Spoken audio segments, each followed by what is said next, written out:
patologia, sobre alguns termos importantes, né, que a gente precisa já ter em mente. Como eu falei com vocês, é uma preocupação muito grande minha na disciplina, que vocês já comecem a aprender e usar os termos técnicos. Tá? Então, hoje é mais uma conversa sobre o que é a patologia, sobre o que a patologia estuda, né, no que consiste essa análise, essa avaliação patológica e quais vão ser os objetivos, né, quais vão ser os benefícios da patologia na rotina de vocês, na rotina profissional, certo?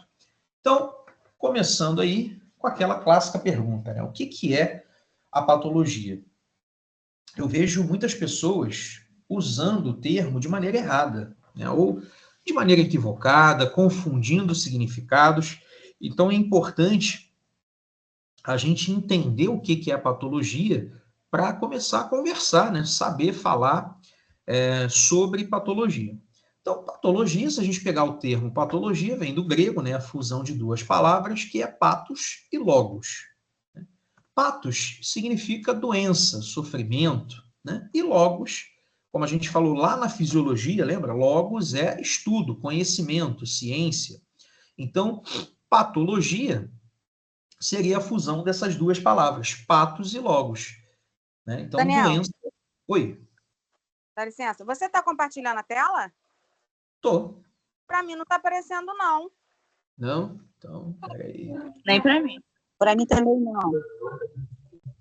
Para mim também não. Peraí.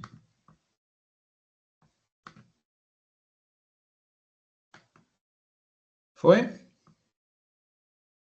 Agora está aparecendo introdução à patologia, só isso. Então, o que é a patologia e... Né, então, voltando aqui à explicação, patologia é a fusão de duas palavras em grego, que é patos, que é doença, sofrimento, e logos, que é estudo, conhecimento, ciência. Então, patologia significaria o quê? Significa, né, o estudo da doença. Então, a gente define patologia como o estudo da doença. E o estudo da doença é um conceito amplo, né? Porque a gente precisa, para entender como que uma doença acontece, o que ela causa, a gente precisa ir desde lá a célula que está sendo alterada até o resultado final, né, num tecido ou num órgão ou num sistema que essa alteração celular vai causar. Então, dentro da patologia, a gente tem várias áreas de estudo, vários ramos de estudo que visam, né, justamente entender como que ocorre uma doença. Desde a alteração lá na célula, do que está causando aquela alteração, até o resultado final que essa alteração celular vai causar. Então, se a gente tem, por exemplo, uma lesão lá na célula do coração, o que essa lesão na célula do coração pode causar no funcionamento do coração? E o que o mau funcionamento do coração vai causar em todo o organismo? Então, isso, né, toda essa cadeia a gente vai estudar dentro da patologia, certo? Bom, então, na patologia, a gente vai principalmente, né, primariamente, analisar órgãos, analisar tecidos, analisar fluidos corporais para entender uma doença. E se a gente entende essa doença, a gente consegue diagnosticar e tratar essa doença. Eu já devo ter falado com vocês lá na fisiologia, eu gosto sempre de falar isso também, de que quando a gente trabalha com uma área clínica, né, uma área de saúde, que a gente está lidando com doença, em que a gente precisa diagnosticar, a gente precisa tratar, precisa acompanhar uma doença, a gente primeiro tem que entender essa doença. Porque se a gente entende o que está acontecendo ali no indivíduo, o que está acontecendo nas células dele, o que está acontecendo no tecido, no órgão, no sistema, a gente consegue diagnosticar e tratar aquela doença. Então, diagnóstico e tratamento é consequência de quando você conhece o que está acontecendo naquela doença. Tá? Então, a patologia vai ser importantíssima para a gente conseguir tanto entender uma doença, quanto diagnosticar, tratar e acompanhar aquela doença e aquele paciente. Bom, então na patologia a gente vai estudar o quê? A gente vai estudar alterações estruturais das células, a gente vai estudar alterações bioquímicas das células e alterações fisiológicas. Ou seja, nas doenças, o que a gente tem? A gente vai ter uma perturbação, uma lesão numa célula, por exemplo, e essa lesão ela vai acabar causando alterações estruturais, consequentemente, ela vai causar alterações bioquímicas e fisiológicas nessa célula. E aí, essas alterações é que vão comprometer o funcionamento da célula. E se uma célula para de funcionar, ou um grupo de células para de funcionar, isso começa a repercutir no funcionamento daquele tecido e, consequentemente, daquele órgão. Então, essas alterações, né, estruturais, bioquímicas e fisiológicas vão começar a influenciar no funcionamento das células e, consequentemente, no funcionamento dos tecidos e dos órgãos, certo? E aí, a gente, usando diferentes técnicas, consegue identificar essas lesões, o que está causando e, consequentemente, entender a doença e diagnosticar aquela doença. E diagnosticando aquela doença, a gente vai tratar ela. Certo? Então, a gente pode usar diferentes técnicas para o diagnóstico. A gente pode usar técnicas moleculares, a gente pode usar técnicas morfológicas, a gente pode usar técnicas microbiológicas. Tudo vai depender do que está causando aquela doença. Então, se eu tenho, por exemplo, uma inflamação e essa inflamação está sendo causada por uma infecção bacteriana. Então, eu tenho bactérias que estão causando a inflamação em um tecido. Primeiro, eu preciso entender o que é inflamação. Então, eu preciso saber identificar uma inflamação. Depois, eu preciso saber o que está causando aquela inflamação. Aí eu cheguei, bom, é uma bactéria, beleza. Que bactéria é essa? Aí eu posso usar técnicas microbiológicas para quê? Para identificar que bactéria é essa. E identificando a bactéria, eu consigo fazer ali o melhor tratamento, ou seja, um antibiótico adequado para essa bactéria.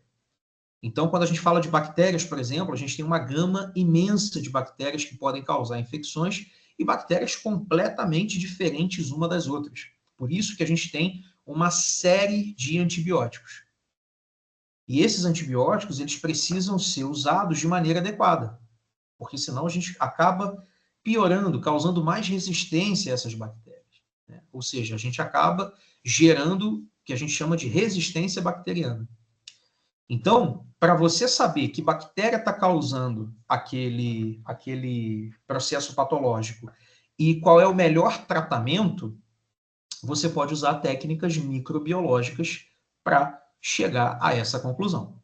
Então, a gente tem aí, por exemplo, a cultura e antibiograma. Vocês já devem ter ouvido falar nesse exame. Exame de cultura e antibiograma. O que você faz nesse caso? Você está tendo uma infecção, você coleta o material e no laboratório essa bactéria vai ser isolada, vai ser identificada e vão ser testados quais antibióticos são eficazes contra aquela bactéria. Aí você consegue administrar para o paciente o melhor antibiótico para aquela infecção. Então, a gente pode usar várias técnicas aqui para identificar um processo patológico. Tá? Técnicas moleculares, técnicas morfológicas.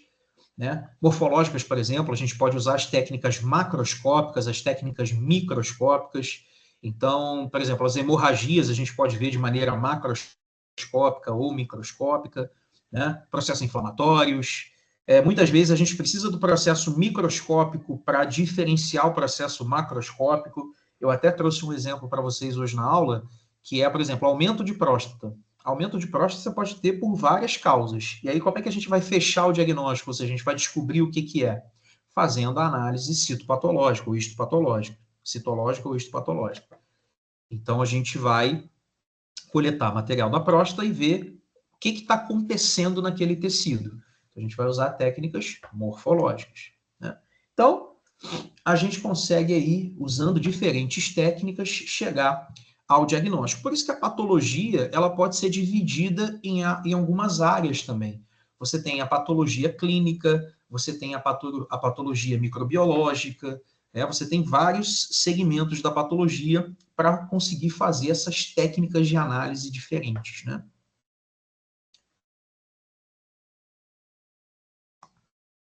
E a gente pode dividir, basicamente, a patologia em dois ramos, em duas grandes áreas, né? Uma área é o que a gente chama de patologia geral e a outra é a patologia especial, ou patologia sistêmica. O que é a patologia geral? A patologia geral é aquela que a gente vai abordar nessa disciplina aqui, tá? Na patologia geral, a gente vai ver apresentações ou alterações mais comuns em diferentes doenças. Então, por exemplo, inflamação. Inflamação acontece em várias doenças. E aí a gente então vai avaliar, né? A gente vai entender um pouco mais o que é inflamação, o que está acontecendo ali no tecido, o que a inflamação causa no tecido, quais são as possíveis causas de inflamação, né? Tudo isso a gente vai ver aqui na disciplina. Então, se a gente pegar, por exemplo, um processo de necrose, um processo de degeneração, essas alterações são alterações comuns a diferentes doenças. Então, o foco da patologia geral é entender, avaliar, diagnosticar, né, alterações que são comuns a diferentes órgãos, a diferentes sistemas, a diferentes tecidos. Tá? Na patologia especial, a gente já faz uma análise mais específica. Então, na patologia especial, a gente estuda alterações específicas dos órgãos e dos tecidos. Então, na patologia especial, a gente vai fazer a ligação da alteração que a gente está vendo com a doença que está cometendo aquele órgão. Então, por exemplo, lesão hepática. A gente vai estudar todas as lesões hepáticas, né, e as características dessas lesões hepáticas. Então, por exemplo, o que acontece no fígado quando você tem uma cirrose hepática? O que acontece no fígado quando você tem hepatite viral? O que acontece no fígado quando você tem a cirrose por alcoolismo? Então, você faz um estudo específico para os tecidos e os órgãos nas doenças que acometem aqueles tecidos e aqueles órgãos. Então, você vai começar a estudar de maneira específica, né? Todas as doenças que acometem o fígado. O que acontece no fígado? Como é que o fígado fica? Todas as doenças que acometem o coração. Como é que o coração fica? Né? O que acontece? Como é que você vai ver ali histologicamente? Então, a patologia especial já é um estudo mais específico dos tecidos, né, e das doenças que o acometem. Até aí, tudo bem, pessoal? Alguma dúvida, alguma pergunta? Tranquilo? Tá dando para acompanhar? Tá muito rápido? Tá show. Tá show? Tá tranquilo. Então, beleza. E aí, eu deixo essa pergunta aqui. Patologia é sinônimo de doença? O que acontece? Eu vejo muita gente usando o termo patologia para se referir à doença. Aí você pega lá para ler um trabalho ou ler uma matéria, enfim, aí tá lá falando, sei lá, cardiomiopatia dilatada. E a cardiomiopatia dilatada é uma patologia que não sei o quê. Ou, esse paciente aqui tem qual patologia? O que acontece? Patologia, como eu falei com vocês, é o estudo da doença. É o entendimento da doença. Né? Saber o que aquela doença está causando, né? o que a causa, o que leva a acontecer aquela doença, o que acontece no tecido, qual é a repercussão. Isso é patologia. Doença é outra coisa, tá? Doença é a condição de mau funcionamento de uma célula, de um tecido ou de um órgão. Então, doença é a condição que está afetando negativamente, ou seja, está prejudicando o funcionamento de um órgão, né, de uma célula, de um tecido, de um órgão, de um sistema. Então, doença é o mau funcionamento. Isso é a doença. Patologia é o estudo da doença. Então, doença e patologia não são sinônimos. Apesar de, na rotina, no dia a dia, o pessoal usar muito o termo patologia como sinônimo de doença. Tá? Doença é a condição. Na patologia, a gente está entendendo essa condição, ou seja, a gente está estudando essa doença. Tá? E saúde não é só ausência de doença. Tá? Saúde é um conceito um pouquinho mais amplo, segundo a OMS, né? É um estado. Saúde é um estado onde você tenha o completo bem-estar, seja ele físico, social e mental. Então, isso é saúde para a Organização Mundial da Saúde.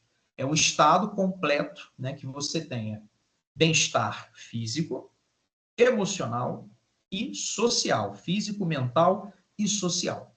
Isso é saúde. Então, saúde também não é só ausência de doença. Porque o pessoal fica muito naquela, né? O que é doença? É ausência de saúde. O que é saúde? É ausência de doença. Não.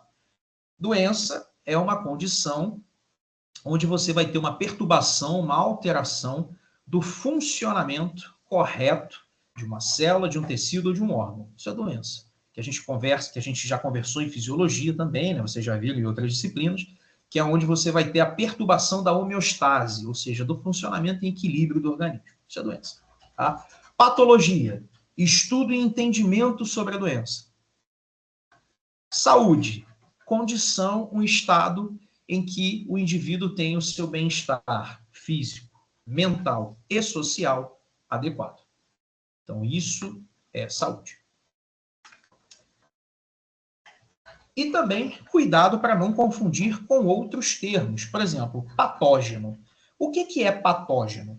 Patógeno é todo agente que pode causar uma doença. Então, tudo aquilo que pode causar uma doença, tudo aquilo que pode perturbar o funcionamento de uma célula, de um tecido ou de um órgão, a gente chama de patógeno. Então, esse patógeno, ele pode ser microbiológico, ele pode ser físico, ele pode ser químico. Por exemplo, um vírus, uma bactéria, um fungo, um protozoário, que podem lesionar nossas células, vai ser considerado como um patógeno. Você pode ter, por exemplo, radiação ultravioleta.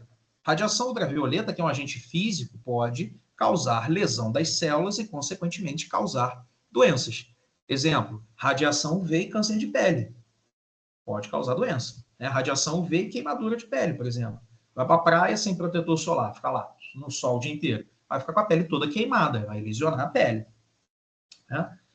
Toxinas, agentes químicos. Então, se a pessoa come, né, aquele salgado, que eu sempre dou o exemplo, mas não da maionese virgem, não da salmonela. Vamos supor que tem ali uma toxina bacteriana, uma toxina estafilocócica, por exemplo. Vai comer, vai passar mal. Né? Quando ocorre, por exemplo, um acidente ofídico, uma serpente vai lá, né, e inocula a peçonha. Consequentemente, a toxina daquela serpente vai causar lesão celular. Então, também é um patógeno. Então, agente físico, químico, microbiológico, às vezes até componentes do próprio corpo. Né? Se a gente pegar, por exemplo, o sistema imune, você pode ter o próprio sistema imune causando lesão, lesionando células do próprio corpo, que a gente chama de doenças autoimunes. Então, também são causadores de doença. Então, tudo que é causador de doença, a gente chama de patógeno. Todo agente causador de doença. Etiologia. O que é etiologia?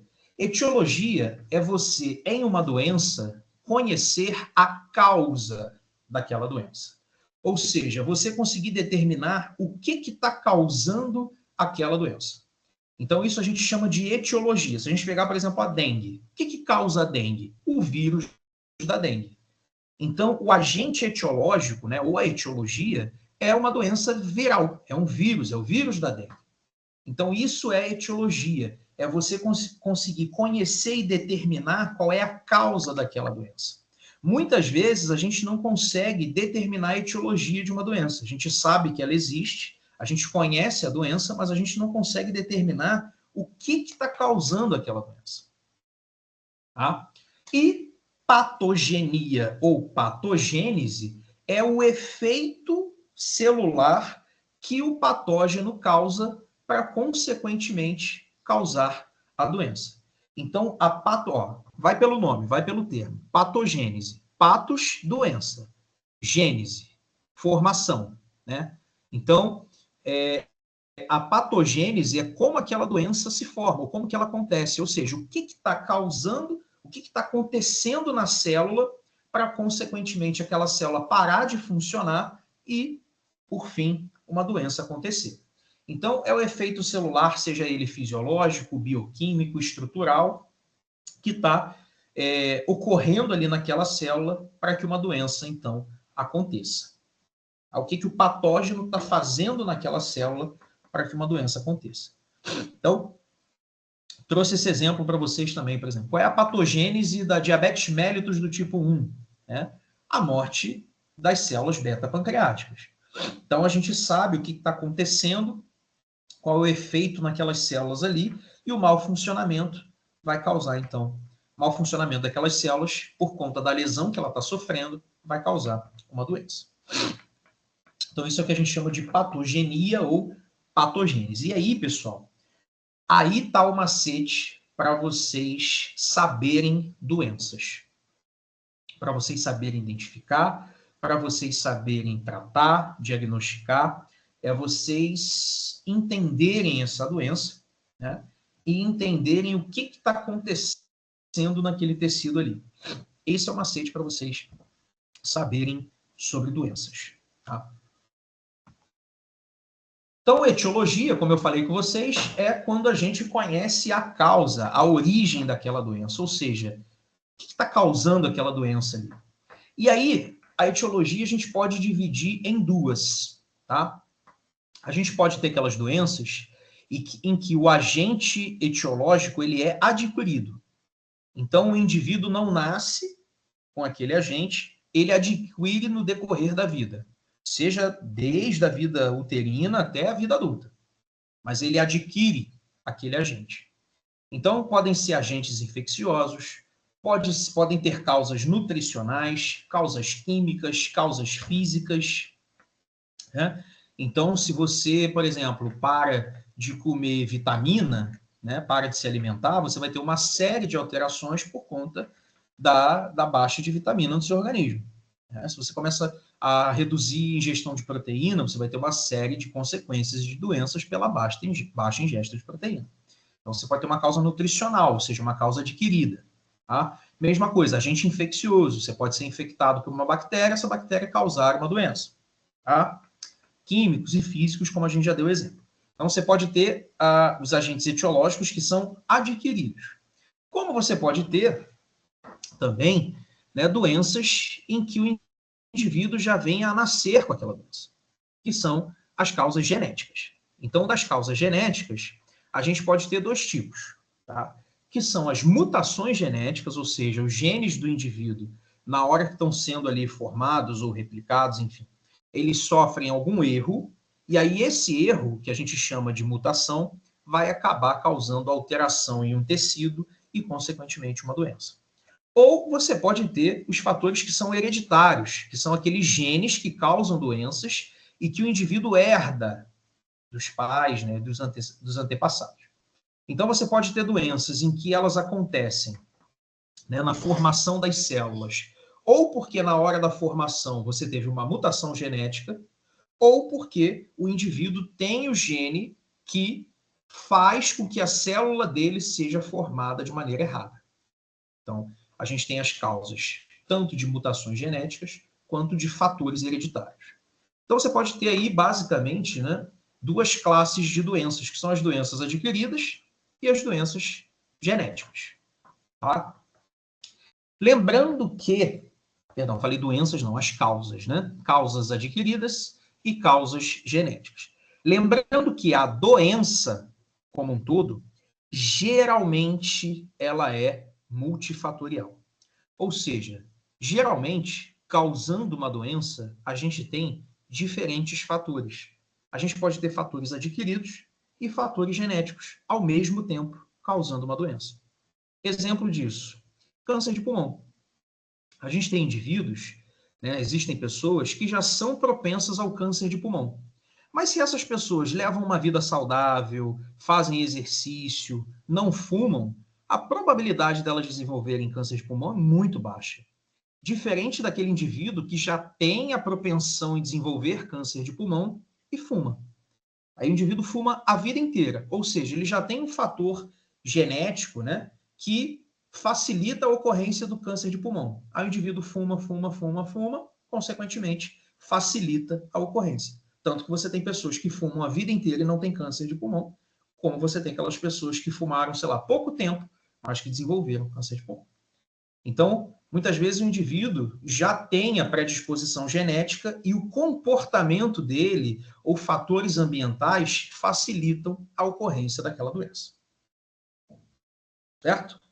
Então, é aquilo, né? Muitas vezes a gente não consegue identificar se a gente tem fator genético ou não para uma doença. Portanto, como é que a gente vai prevenir? Tendo bons hábitos. Né? aí você vai reduzir a possibilidade. Então, as doenças geralmente são multifatoriais. Tá? A gente vai ter aí diversos agentes que vão participar, vão influenciar na ocorrência de uma doença. Bom, o que é a patogenia ou a patogênese? Como eu falei com vocês, pato, né, vem de patos, que é a doença. Genia ou gênese, formação. Então, patogenia é justamente aquela sequência de eventos, é o que está acontecendo naquela célula, né, dos efeitos biológicos, né, moleculares, para que uma doença aconteça. Então, dentro da patogênese, ou dentro da patogenia, a gente vai estudar o quê? A gente vai entender o quê? O efeito que um agente patogênico está causando na célula, o que ele está causando naquela célula, para aquela célula parar de funcionar ou não funcionar da maneira certa, e aí uma doença acontecer. Então, isso é o que a gente vai ver na patogenia, certo? E aí foi o que eu falei com vocês. Quando a gente entende a patogenia de uma doença, a gente consegue não só entender a doença, mas também diagnosticar e tratar aquela doença de maneira muito mais eficaz. De maneira muito mais... Desculpa, gente, o tempo mudou. Não sei se está chovendo aqui, mas aqui é água que não para mais. E aí o tempo mudou, começa, né? A ver as ites da vida. Ite, bronquite, sinusite, enfim. Bom, vamos lá. Então, na patogenia ou na patogênese, a gente vai estudar o que está acontecendo naquela célula que está levando ao seu mau funcionamento, né? Ou seja, o que o agente patogênico está causando naquela célula para a célula funcionar mal, e aí, consequentemente, o tecido e o órgão funcionarem mal, e uma doença acontecer. Tá? E aí, quando a gente entende a patogenia, quando a gente entende a patogênese de uma doença, você diagnosticar e tratar fica muito mais fácil. Né? Então, quando eu sei, por exemplo, que um agente leva à destruição das células, eu posso coletar material desse tecido e olhar e ver lá a destruição de um monte de célula. Falo, pronto, aqui, ó. Aí eu vejo, às vezes, o agente patogênico e vejo as células destruídas. Aí eu falo, pronto, tá aqui, ó. Doença diagnosticada. Aí eu vou tratar. Então, a gente consegue, né, diagnosticar a doença e tratar de maneira muito mais eficaz e muito mais rápida. Tá? Então, aqui eu trouxe para vocês um exemplo da diabetes mellitus do tipo 1. Né? O que é diabetes mellitus do tipo 1? Lembra lá do pâncreas? Ó? Pâncreas é aquela glândula que a gente tem, né, que está ali pertinho do fígado, né, e do duodeno, em que a gente vai produzir bastante coisa, né, pelo pâncreas. O pâncreas a gente divide em duas porções. A gente tem o pâncreas exócrino e o pâncreas endócrino, ou seja, o pâncreas é um cara que trabalha a beça. Né? O pâncreas exócrino é aquela porção que produz o suco pancreático, ou seja, as enzimas, né, tudo que vai auxiliar no processo de digestão. Então, esse é o pâncreas exócrino. O pâncreas endócrino é a porção que produz os hormônios insulina e glucagon, que são os hormônios que vão ajudar a regular a glicemia. Então, quando a gente come, né, que a gente vai lá começar a quebrar, né, os polissacarídeos e obter glicose por conta disso, a gente vai começar a absorver glicose. Então, a gente come e começa a absorver glicose, e essa glicose vai sendo jogada na corrente sanguínea. E aí, quando ela vai aumentando... Professor, Oi. olha só, quando a gente tem uma deficiência, então, esqueci agora esse nome que o senhor falou aí, na pâncreas, além da gente ter diabetes, né? A gente também vai ter deficiência nos hormônios? Não, não necessariamente. Por quê, Ana? Porque aí vai depender da patogenia da doença. Ah, sim. Quer ver? Eu vou te explicar. Deixa eu só concluir aqui que eu te explico essa sua pergunta, tá? Então, só voltando aqui, recapitulando. Então, a gente no pâncreas exócrino vai produzir o suco pancreático, no pâncreas endócrino a gente produz insulina e glucagon, certo? Beleza. Insulina e glucagon são os hormônios que vão regular a glicemia, ou seja, quando a gente vai comendo, o que vai acontecer? A gente vai quebrar o que a gente está comendo, né? A gente vai digerir, vai absorver os nutrientes e dentre os nutrientes a gente tem a glicose. Então, conforme a gente vai absorvendo a glicose, a concentração de glicose no sangue vai aumentando, vai aumentando, vai aumentando. Aí o pâncreas percebe isso. Na verdade, quem percebe esse aumento da glicemia, né, ou seja, o aumento da concentração de glicose no sangue, são células do pâncreas que a gente chama de células beta-pancreáticas. São células específicas, tá? São as células beta-pancreáticas. E aí as células beta-pancreáticas, aqui a gente tem, né, as ilhotas de Langerhans, e nas ilhotas de Langerhans a gente tem as células beta. Aqui, ó, são essas células aqui, que estão apontadas aqui, tá vendo? Células beta-pancreáticas. Essas células beta-pancreáticas são as células que produzem insulina. Então, essas células, elas percebem a glicose, a concentração de glicose subindo no sangue, começam a liberar insulina. Aí, o que a insulina vai fazer? A insulina vai lá no corpo todo, né, nas células, e ela vai fazer com que essas células comecem a captar a glicose. Ou seja, a insulina é um hormônio que faz com que as células do nosso corpo comecem a abrir as portas da membrana para a glicose entrar. Certo? São os canais que a gente chama de GLUT. Então, a insulina é quem faz com que as células do nosso corpo abram as portas na membrana para a glicose entrar. E aí, conforme a insulina vai fazendo as células do nosso corpo pegarem a glicose para usar essa glicose, né, o nível de glicose no sangue vai diminuindo. Certo? Deu para relembrar aí? Insulina, o que ela faz? O que vai acontecer? Então, aproveitando aí a pergunta da Ana Flávia.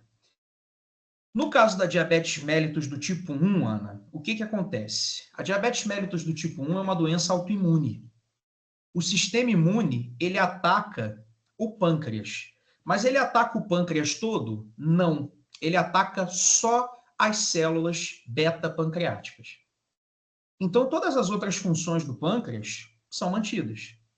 Por quê? Porque o sistema imune ataca somente as células beta. Então, ele ataca essas células e começa a destruir essas células. E aí, consequentemente, as células beta não vão produzir mais insulina. E aí, o que vai acontecer? As células do corpo começam a ter dificuldade de pegar a glicose que está no sangue para poder usar. Por quê? Porque não tem insulina. A insulina é quem abre a porta da membrana da célula para a glicose entrar. Se não tem insulina, a glicose não entra nas células. Aí o que acontece? Começa a acumular glicose no sangue. Ou seja, a gente começa a ver um indivíduo com hiperglicemia, que a gente chama. E aí essa hiperglicemia é o que vai trazer todos os efeitos, né? Os sinais clínicos e os sintomas que a gente vê na diabetes. Então, o excesso de glicose no sangue é que vai causando as lesões teciduais e, consequentemente, trazendo as consequências da diabetes. Certo? Então, essa pergunta que você me fez, Ana, de, professor, mas se ataca o pâncreas, né, as outras funções estão comprometidas, esse raciocínio, essa curiosidade que eu pretendo que vocês desenvolvam, que é justamente o entendimento de uma patogênese ou de uma patogenia, ou seja, o que está acontecendo ali para uma doença ocorrer. Né? No caso da diabetes mellitus do tipo 1, é a destruição das células beta-pancreáticas pelo sistema imune. Consequentemente, baixa a produção de insulina. Se baixa a produção de insulina, as células do corpo têm dificuldade de captar essa glicose para utilizar. E aí, como é que eu vou tratar um indivíduo que não produz insulina? Vocês têm alguma sugestão? Como é que eu vou tratar ele? São o caso dos insulino-dependentes, os que tomam a ampola, a canetinha, né? Perfeito, cara. Como é que a gente vai tratar esse indivíduo? Administrando insulina. Então, esses pacientes são aqueles pacientes insulino-dependentes. São aqueles pacientes que precisam aplicar insulina todo dia. Então, aquela pessoa que todo dia de manhã afere glicemia, né? Aplica insulina. Oi? No caso, então, usaria a insulina NPH? Aí depende de qual estágio do diabetes ele se encontra, tá? Porque você pode ter ali momentos de diagnóstico diferentes, condições, você pode ter um indivíduo que ainda produz um pouquinho, enfim. Aí a terapêutica já é um pouquinho mais complexa, tá? Por isso que a gente vai acompanhando esse paciente ali, entra com insulina, vai fazendo acompanhamento, mas geralmente sim, tá? Então, Ok. é o que eu falo, entendendo a patogenia, vocês conseguem diagnosticar e tratar uma doença, tá? A diabetes mellitus do tipo 2 é aquele paciente que ele produz insulina. Onde é que está o problema? É que as células do corpo têm resistência à ação da insulina. Professor, Então, a insulina que ele produz, que o indivíduo produz, começa a perder o efeito. E aí você tem outros mecanismos de tratar também. Fala, Leandro. Uma pessoa que tem diabetes do tipo 1 ou do tipo 2, que seja, que não tem mais, no caso, foi submetido a uma cirurgia para tirar a vesícula. O estado de saúde dessa pessoa para tratamento é bem mais complicado, não é? É mais complicado porque você, além de ter a redução da ação da insulina, seja pela resistência ou porque o indivíduo não produz insulina, ele vai ter outra dificuldade digestória, que é a não digestão de gorduras, né? Ou a dificuldade na digestão de gorduras. Então, são pacientes que você precisa fazer um manejo alimentar, nutricional muito certinho para que não tenha prejuízos para esse indivíduo. Entendeu? Porque além da questão da insulina, ele precisou tirar a vesícula e aí ele vai ter dificuldade na digestão de outro componente da alimentação, que são as gorduras. Lembra? A vesícula acumula bile, a bile é como se fosse um detergente, né? Ela emulsifica a gordura. Ela quebra as moléculas de gordura e facilita que essa gordura se ligue à água. Então a gente consegue digerir, né? Quebrar a gordura e absorver para poder usar. Então vai ter que ser um manejo Essas alimentar. complicações, Vai ser um essas manejo complicações mais também delicado. podem vir. Essas complicações também podem vir devido ao uso de medicações para emagrecimento, professor? Medicamentos controlados para emagrecimento, medicamento severo? Complicação de... Mas quais complicações? Você diz É, diabetes, o, vesícula? o diabetes, assim, a pessoa tem saúde, tudo bem, assim, viveu até os 40 anos, não tinha sinais e sintomas de diabetes, de vesícula, nada, mas fez uso a vida inteira, praticamente, naquele sonho de emagrecimento, porque ficou sobrepeso, aí fez uso excessivo de medicações de uso controlado, aí depois começa a aparecer sinais e sintomas de diabetes, e complicações até chegar ao ponto de retirada de vesícula. Depende da medicação, tá? Porque, assim, as medicações, elas podem ter vários efeitos, né? Vocês já fizeram farmaco ou estão fazendo farmaco, vocês perceberam isso. Quando a gente faz uma medicação, você pode ter ali efeitos adversos, por isso que a gente trabalha muito com janela, dose, né? Tempo de administração, enfim. E aí, o que acontece? Às vezes, essa coisa assim, a pessoa viveu, né, 40 anos sem sinal e sintoma, não quer dizer que ela não tivesse já a doença, tá? Muitas doenças são doenças crônicas. Exemplo, diabetes tipo 2 geralmente é uma doença crônica. Por quê? Porque a diabetes do tipo 2, você precisa que as células do corpo criem uma resistência à insulina. E essa resistência ela é criada pelo excesso da ação da insulina, por exemplo. Então, aqueles indivíduos que são obesos, né, sobrepeso, que têm uma alimentação muito desregrada e ficam produzindo insulina ali constantemente, essa insulina ela vai causando resistência nas células do corpo e, consequentemente, a gente vai ter, então, a diabetes do tipo 2. Por isso que o paciente obeso tende a desenvolver diabetes do tipo 2. Né? Então, não só, como eu falei no início da aula, né, as doenças, geralmente, elas são multifatoriais. Então, você pode até ter a medicação aí participando de alguma maneira, mas não necessariamente vai estar participando. Mas você pode ter outras causas, por exemplo, no caso da diabetes, o sobrepeso, muitos anos, é mais fácil de causar diabetes do que as medicações em si, entendeu? Então, pela condição ali de obesidade ou de sobrepeso, que é mais fácil você desenvolver diabetes. Hein, Daniel? Diga. Entendi. eu acho que a má alimentação também influencia muito, né? Porque você falou do Total. sobrepeso, mas o meu pai ele sempre foi magro, nunca, tipo assim, mudou o corpo dele. Nunca foi gordo, nunca. E quando chegou agora, de um ano para cá, ele descobriu a diabetes do tipo 2, aí descobriu um problema cardíaco, fez uma vascularização agora semana passada. Então, tipo assim, eu acho que é alimentação, porque meu pai sempre comeu muita besteira, muita gordura, muito doce. Por mais que o corpo dele, né, não mostrasse em relação à obesidade, mas eu acho que o sistema dele, né, pifou aí, porque descobriu tudo agora, de um ano para cá. Isso aí. Assim, a alimentação, ela vai ser base de tudo, pessoal. A alimentação é o que fornece o combustível para o nosso corpo funcionar. E aí é aquilo, se você está fornecendo combustível de qualidade, a quantidade essencial, certinho, seu organismo vai funcionar bem durante muito tempo. Agora, se você começa a oferecer muito combustível de má qualidade ou começa a oferecer coisas além do que você precisa, isso começa a se acumular no seu organismo e começa a levar a um mau funcionamento. Então, a alimentação vai ser base de tudo, tá? Inclusive, a alimentação, ela entra como uma das causas de muitas doenças que a gente tem, muitas delas. Então, se a gente pensar, por exemplo, né, como você falou, diabetes, problemas cardíacos, circulatórios, né, aterosclerose, por exemplo, entupimento de vasos, que pode ser causado por placas de gordura, está relacionado diretamente à alimentação. É claro que, como eu falei, a gente tem as doenças, elas são multifatoriais. Então, você pode ter aquele indivíduo que ele já tem a propensão a problemas cardíacos e se ele se alimenta mal, consequentemente, o coração dele vai sofrer mais rápido por conta disso. Ele pode, então, ter aí uma doença mais fácil do que aquele indivíduo que não tem a predisposição. Agora, se esse indivíduo que tem predisposição se alimenta bem, tem uma vida ativa, dificilmente ele vai ter doença cardíaca, né?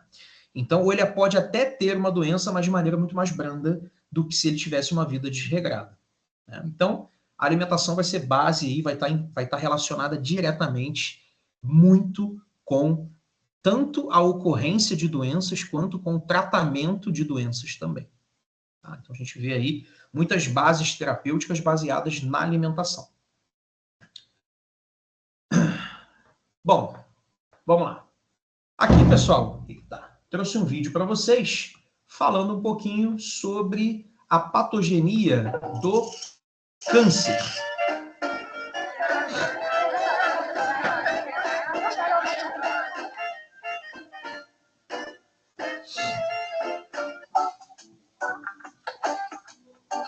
Então, a gente tem uma proteína nas nossas células, que é a proteína P53, e que a função dela é controlar a apoptose, ou seja, aquela morte natural celular.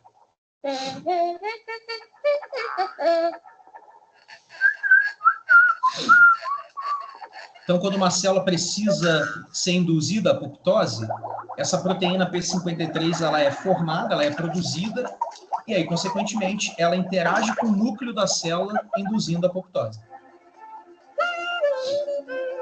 Então, lá no cromossomo 17, a gente tem a receitinha, né, para produzir essa proteína.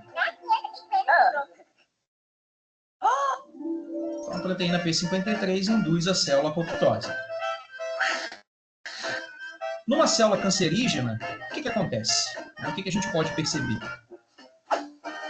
Você tem lá no cromossomo 17, né, uma mutação do gene que é sintetizado para produzir aquela proteína, que é transcrito, perdão, né? Ou seja, do gene que vai formar, né, vai ser transcrito para formar aquela proteína.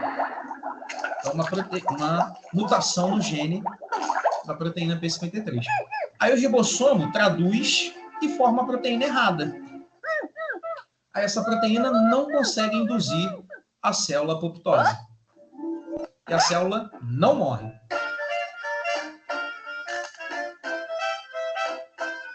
E aí, o que acontece?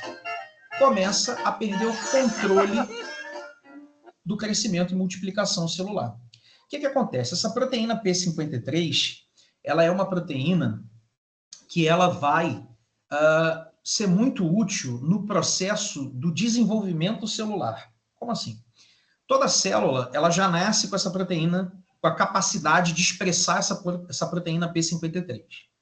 E aí, quando ocorre algum erro no processo de formação da célula, porque uma célula, ela tem que seguir o padrão de um tecido.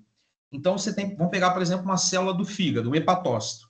Um hepatócito, quando a célula, né, quando o hepatócito está se formando, ele tem que se formar e chegar ali na fase adulta certinho. Igual a todo mundo ali, todos os outros hepatócitos, que é para o tecido funcionar. Então, se esse hepatócito ele começa a crescer errado, essa proteína ela é ativada e induz esse hepatócito à apoptose. Por quê? Se ele crescer errado, ele pode comprometer o funcionamento do tecido. Uma das causas de câncer que a gente tem, qual que é? É a falha desse mecanismo. Então, uma célula cresce errado, só que a proteína que faz com que essa célula que cresceu errado entre a apoptose, né, ou seja, morra, ela não funciona. E aí essa célula cresce errado, começa a se multiplicar errado. E aí a gente tem, então, uma neoplasia. Tá? Nesse caso, que a gente está falando, uma neoplasia maligna, um câncer. Certo? Então, isso explica, né, a patogênese relacionado à proteína P53 das células. Né? Por que um câncer, as células começam a se multiplicar sem controle? Porque o mecanismo que controla o crescimento celular não funciona, justamente por uma mutação genética. Isso a gente vai conversar um pouquinho mais lá na aula de neoplasia. Aqui a gente tem, por exemplo, né, um vídeo que exemplifica justamente a patogenia ou a patogênese da diabetes mellitus tipo 1, tipo 2. Ao nos alimentarmos, o intestino quebra os carboidratos que ingerimos em substâncias mais simples, entre elas a glicose. Do intestino, a glicose passa para a corrente sanguínea, que vai levá-la para todo o organismo e usá-la como fonte de energia. Quando o pâncreas percebe que o nível de glicose no sangue aumentou, ele secreta um hormônio chamado insulina. A insulina é essencial porque nossas células não conseguem utilizar a glicose de forma direta. É necessário que a insulina se conecte às células e transmita a informação para que uma série de reações dentro da célula permitam a entrada da glicose. Quem tem diabetes tipo 2 pode até produzir insulina, mas o mecanismo que faz a glicose entrar não funciona de maneira adequada. Então, a glicose não consegue penetrar a célula de forma eficiente. E quem tem diabetes tipo 1 não produz insulina, e da mesma forma o processo não acontece. A glicose que fica circulando na corrente sanguínea pode causar uma série de problemas: infarto, cegueira, AVC, insuficiência renal e outros. Se você tem diabetes, siga a orientação médica. É possível levar vida normal com a doença.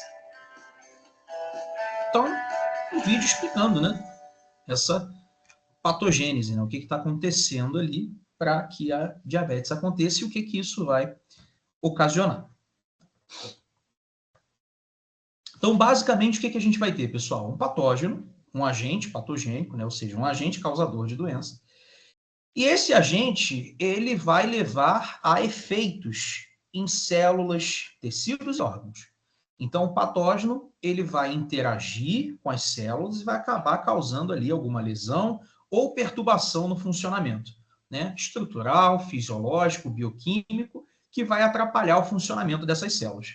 Consequentemente, isso vai trazer alterações morfológicas.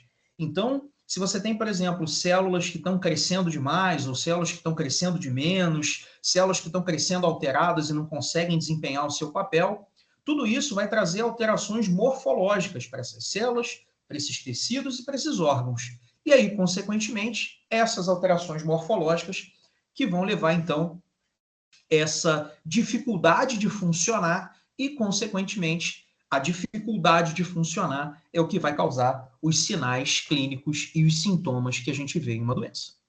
Certo? Então, você tem, por exemplo, um agente patogênico, um vírus, que entrou em contato com a mucosa, com o epitélio dos brônquios, dos alvéolos, por exemplo. Entrou em contato com o epitélio dos alvéolos. Aí ele causa uma inflamação ali nesse epitélio. Quando ele causa inflamação, a gente vai ter uma série de alterações ali, né, que vão causar os sinais clínicos. Por exemplo, tosse, dificuldade para respirar, né? Então, a gente tem um agente patogênico que causou um efeito, né, que a gente chama de patogenia ou patogênese, causou um efeito em um tecido, e as alterações morfológicas que ele causou por conta dessa interação é que vão levar à dificuldade de funcionar, e a gente vai ver isso na forma de sinais clínicos ou de sintomas.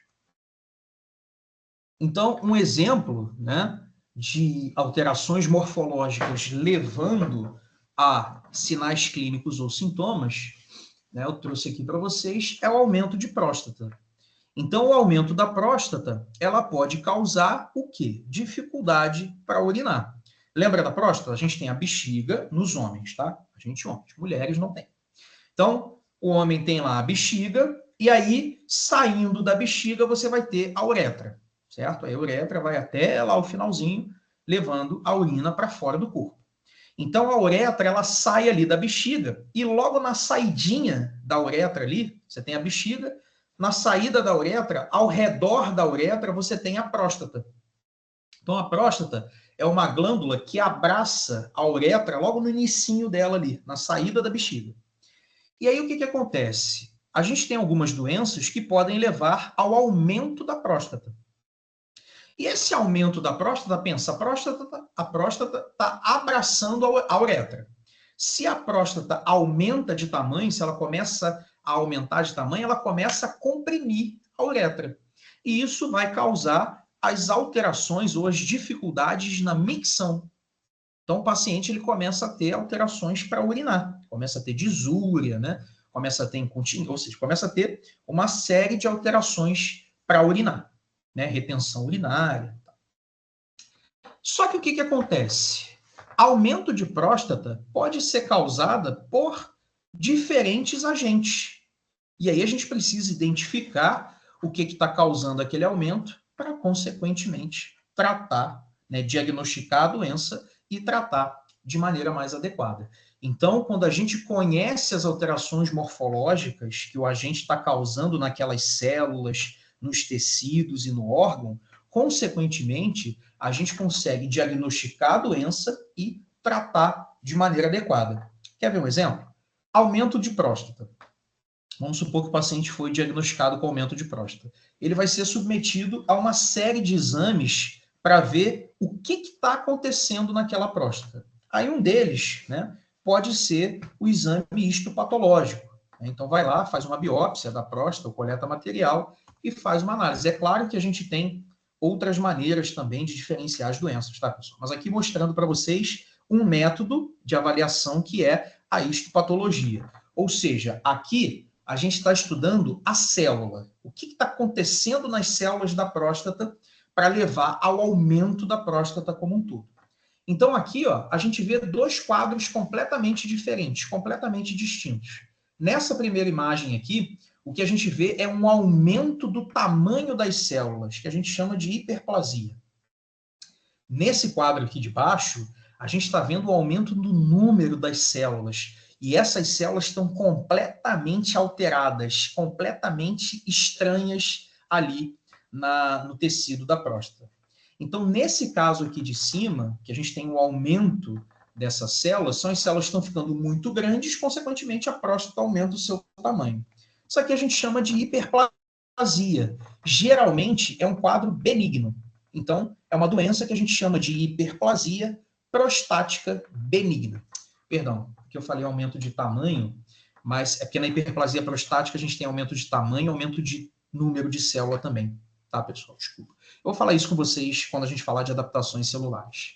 Aqui a gente está tendo um aumento, é porque aumento por si só tem aumento, não é hiperplasia, é hipertrofia, tá? É que na hiperplasia prostática a gente tem aumento de número e de tamanho, tá? Mas é um quadro benigno. Aqui a gente já tem células completamente alteradas, crescendo, né, completamente erradas, vamos dizer assim, crescendo ali na próstata. No caso, né, dessa imagem aqui, é uma neoplasia. Tá? Então, aqui, nessa segunda imagem, o que a gente pode perceber é um carcinoma, né? Ou seja, é um câncer de próstata. Então, ambos os casos, né, vão causar ali um aumento do tamanho da próstata, seja um aumento total, seja de uma porção da próstata, e isso acaba levando à obstrução da uretra, tá vendo? A próstata, ela abraça a uretra. E aí, se ela começa a aumentar, ela começa a comprimir a uretra. Ambos os casos vão causar aumento do tamanho da próstata, obstrução da uretra e os sinais clínicos, né, de dificuldade para urinar. A questão é que a gente precisa identificar o que está causando. Aqui, uma hiperplasia e aqui, uma neoplasia. Quadros completamente diferentes, com tratamentos diferentes e prognósticos diferentes. Né? O que é o prognóstico? É o que a gente espera na evolução daquela doença. Se ela é uma doença em que a evolução é muito ruim, né, em que o paciente tem uma sobrevida baixa, ou se ela é uma doença que, se a gente tratar, né, o paciente responde bem, a gente vai ter uma sobrevida grande, né? Isso é o que a gente chama de prognóstico. Então, são doenças aqui com causas diferentes, né? Patogenias diferentes, os sinais clínicos são parecidos, mas se vocês verem aqui, causa diferente, patogenia diferente, tratamento diferente, prognóstico diferente, né? Por isso a importância da patologia, né? Por isso a importância da gente identificar o que está acontecendo no tecido para a gente, então, diagnosticar uma doença, tratar essa doença. Tá?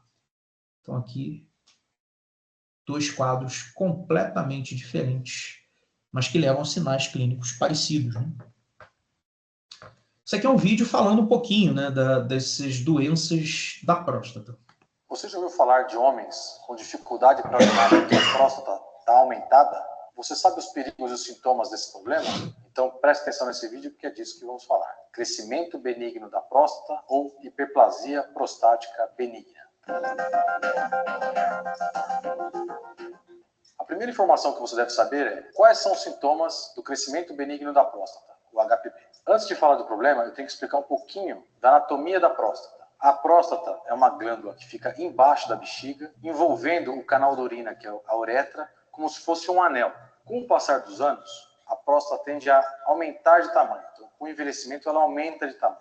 A medicina não sabe a causa disso. O que se sabe é que a próstata cresce para fora, mas também cresce para dentro, apertando o canal da urina. E daí surgem os sintomas, que eu quero destacar 5 deles. O primeiro é como está o seu jato urinário. Com o crescimento da próstata, o jato tende a ficar mais fraco e você passa a demorar muito mais tempo para esvaziar a bexiga. Então, você demora mais tempo com fluxo menor. É comum também acontecer um pouco de gotejamento terminal. Então, você vai urinar e no final da micção o jato fica ainda mais fraco e gotejando. É comum ficar gotejando, inclusive, fora da privada. Além disso, o jato deixa de ser contínuo e passa a ser intermitente. O que é isso? Você urina um pouquinho, para. Sai um pouquinho, para. Sai um pouquinho, para. E assim durante toda a micção. O segundo sintoma é, você está fazendo força com a barriga para fazer xixi? Com a próstata atrapalhando a saída da urina, o músculo da bexiga tem que fazer cada vez mais força para expulsar essa urina. O resultado disso é que a bexiga vai ficando cada vez mais musculosa. Mesmo assim, é comum os homens terem que fazer força com a barriga como se fosse evacuar para começar ou principalmente para terminar a micção. Você acabou de urinar, mas tem a sensação de que sobrou urina dentro da bexiga? Isso é o que chamamos de esvaziamento incompleto da bexiga. Mesmo com a bexiga musculosa e mesmo com o homem fazendo força para urinar, ele não consegue esvaziar completamente a bexiga. Ou seja, acabou de fazer xixi, sobra urina dentro da bexiga, que é o que chamamos de resíduo. A sobra desse resíduo é que dá essa sensação de que sobrou urina na bexiga. Esse resíduo na bexiga também causa mais 2 outros sintomas que eu vou falar. O primeiro é que o intervalo entre as micções diminui, você passa a urinar mais vezes do que o normal. Uma referência para a gente é 2 horas. Se você estiver urinando com um intervalo menor que 2 horas, isso é descrito como um sintoma. E você passa a urinar mais vezes à noite, que é o que chamamos de noctúria. E por que isso acontece? A bexiga armazena em torno de 400 a 500 ml de urina. E com isso você consegue ficar 3, 4 ou até mais horas sem urinar tranquilamente. Imagine que você vai urinar e ao final da sua micção, sobra na bexiga em torno de 200 ml. O que acontece é que a sua capacidade funcional da bexiga deixa de ser 500 ml e passa a ser 300 ml. Com 300 ml, você não consegue ter a mesma autonomia que o normal. Ou seja, você não consegue ficar 4 horas sem urinar. Você tem que urinar em intervalos menores. A bexiga ficando sempre quase cheia é a razão da pessoa acordar várias vezes à noite, que é a noctúria. Além desses sintomas, existem outras características que podem estar associadas ao crescimento benigno da próstata, que são necessidade de sair correndo para o banheiro, que é o que chamamos de urgência miccional, infecção urinária no homem, pedra na bexiga, que é cálculo na bexiga, sangue na urina, então a próstata crescendo muito, crescimento benigno, pode ter varizes prostáticas, e essas varizes prostáticas podem sangrar, causando sangue na urina. Nos casos mais graves, a próstata aperta tanto o canal da urina que impossibilita a saída da urina. Nesse caso, o que acontece? O rim vai produzindo urina, que vai chegando até a bexiga, vai chegando até a bexiga, vai chegando até a bexiga vai aumentando, aumentando, aumentando, e não sai a urina dali de dentro, que é o que chamamos de retenção urinária aguda. Isso é um caso grave, é um caso agudo, e que por conta disso você deve procurar o pronto-socorro. O segundo aspecto que eu quero destacar é que o crescimento benigno da próstata é muito mais comum do que as pessoas imaginam. Estima-se que 35% dos homens acima de 60 anos de idade tenham esse problema. Ou seja, 1 em cada 3 homens acima de 60 anos tem esses sintomas que eu descrevi. Quando a idade passa de 80 anos, metade dos homens tem esses sintomas. Apesar do crescimento benigno da próstata ser a principal causa desses sintomas, existem outros problemas que podem causar os mesmos sintomas e confundir o diagnóstico, como câncer de próstata, infecção na próstata, uma cicatriz no canal da urina, que é chamada de estenose de uretra, que podem confundir o diagnóstico. O seu médico vai conseguir diferenciar o crescimento benigno da próstata desses problemas através de alguns exames. Alguns deles que eu quero destacar. Então, o toque retal, a próstata toda tem a mesma consistência, que é semelhante ao da ponta do seu nariz. Quando tem um tumor, existe uma nodulação, ou uma área mais endurecida, que é semelhante a de um feijão cru. Então, ele está sentindo o toque e tem uma área diferente do que as outras áreas, que é mais endurecida, semelhante a um feijão. Um outro exame muito importante é o exame de sangue, chamado PSA. Outros exames também podem ajudar, como exames de urina, ultrassom das vias urinárias, entre outros. Algumas informações podem ajudar o seu médico a chegar nesse diagnóstico. Você tem alguém na família que já teve esse problema? Se eu tenho alguém na família, pai ou irmão, que precisou fazer uma raspagem da próstata, a raspagem é uma das modalidades de tratamento do crescimento benigno da próstata. Se você teve um pai ou irmão que tiveram esse problema, a sua chance de ter é maior do que as pessoas em geral. Você já fez algum procedimento no canal da urina? Você já fez algum procedimento urológico? Teve que usar sonda alguma vez na vida? Você já teve algum trauma na uretra? Se você tem ou conhece alguém que tem esses sintomas que eu acabei de falar, não deixe de procurar o médico. Nesse caso, o médico mais indicado é o médico urologista. O crescimento benigno da próstata não tem nada a ver com câncer de próstata, mas ele interfere bastante na sua qualidade de vida e tem tratamento com altas taxas de sucesso. Se você tiver interesse, aqui no canal do Dr. Ajuda tem mais 2 vídeos que estão diretamente relacionados a esse tema, que é o câncer de próstata e o levantamento. Você já ouviu falar de homens com dificuldade? Então, esse vídeo, pessoal, justamente para mostrar um pouquinho, né, sobre essa questão das diferentes doenças que podem acometer a próstata. Percebam que os sinais clínicos e os sintomas são muito parecidos, mas com patogenias completamente diferentes, causas, né, agentes diferentes, e aí é muito importante a gente conseguir identificar o que está causando aquela doença, né, para poder, então, tratar de maneira adequada e, consequentemente, trazer ali qualidade de vida para o paciente. O último ponto que eu queria falar com vocês é sobre justamente essa diferença, né? Então, a gente viu que o agente patogênico ele vai levar a um efeito ali nas células, no tecido, no órgão, que a gente chamou de patogenia, e a patogenia vai levar, então, ao mau funcionamento dessas células, que, consequentemente, vai gerar manifestações clínicas. Essas manifestações clínicas a gente pode classificar de 2 maneiras, né, que seriam os sinais clínicos ou sintomas. Vocês já devem ter visto que sinal clínico e sintoma não são a mesma coisa, tá? Parecem, mas não são. Sinal clínico é toda aquela manifestação de uma doença que a gente consegue identificar, que nós, avaliadores, vamos identificar no paciente. Então, você olhou o paciente está tossindo, o paciente está espirrando, o paciente está com dificuldade respiratória, o paciente está com dificuldade de se locomover, o paciente está com alteração de pigmentação, o paciente está pálido, o paciente está ictérico, o paciente está cianótico, o paciente tem um inchaço, tem um aumento, tem um tumor, tem edema. Isso aí a gente chama de sinal clínico. Tudo que o paciente manifesta durante a doença, que nós avaliadores conseguimos identificar. Sintoma é toda a manifestação de uma doença, mas que é sentida pelo doente e que ele refere para você, e que ele relata para você. Então, sintoma é toda a manifestação de uma doença, porém é um sentimento do paciente e que ele vai relatar para você. Então, por exemplo, dor de cabeça, náusea, indisposição, visão turva, zumbido no ouvido, tudo isso é que o paciente está sentindo e relatando para você. Então, isso a gente chama de sintoma, certo? Então, as manifestações clínicas, elas podem ser tanto sinais quanto sintomas. Só que os sinais clínicos, eles vão muito mais da sua avaliação e da sua graduação, e os sintomas vão mais da análise do paciente, do sentimento, do que ele te relata. Certo? Então, a gente classifica aí como sinal clínico e sintoma. Mas todos eles são manifestações pelo mau funcionamento de células, tecidos e órgãos causados por um agente patogênico. Beleza? Dúvidas até aí, pessoal? Não. Não? Então, era isso que eu queria falar com vocês hoje. Lembrando que essa aula já está lá no AVA para vocês, plano de ensino também. O cronograma, assim que a gente conseguir fechar as datas de prova, eu vou atualizar o cronograma e coloco lá para você. Vou organizar as datas, né, das aulas que eu mostrei para vocês e vou postar para vocês lá no AVA. Certinho? Qualquer dúvida que vocês tiverem, temos aqui o nosso horário de aula. Também quando eu estiver pela faculdade, estou na faculdade toda segunda e terça, segunda o dia todo, terça à noite.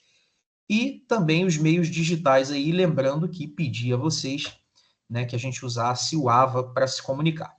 Certinho? Professor,